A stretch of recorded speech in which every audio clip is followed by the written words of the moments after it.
it is a great time in history to be a woman leader. Now, it is a good news, bad news story. The good news is that there are more women in leadership roles than there ever have been before. The bad news is that we still struggle to get to the top of the ranks in corporate Fortune 500.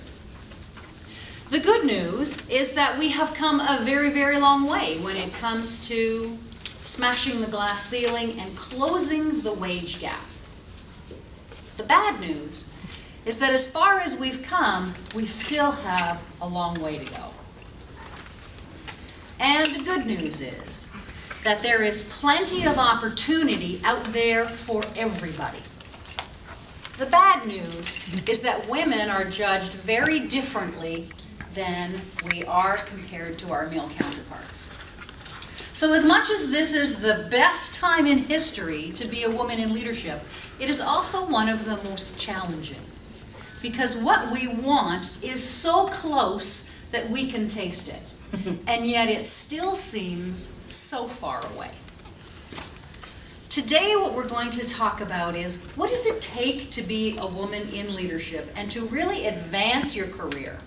So if being a woman in the corporate environment or in any kind of association or organization, if your desire is to reach the higher leadership ranks, then you're in the right place at the right time.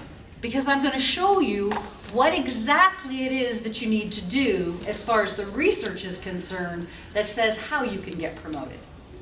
So if you're looking to get promoted, tonight's going to help you get there. The first thing I want to say, though, is that you, women in the room, are rubies.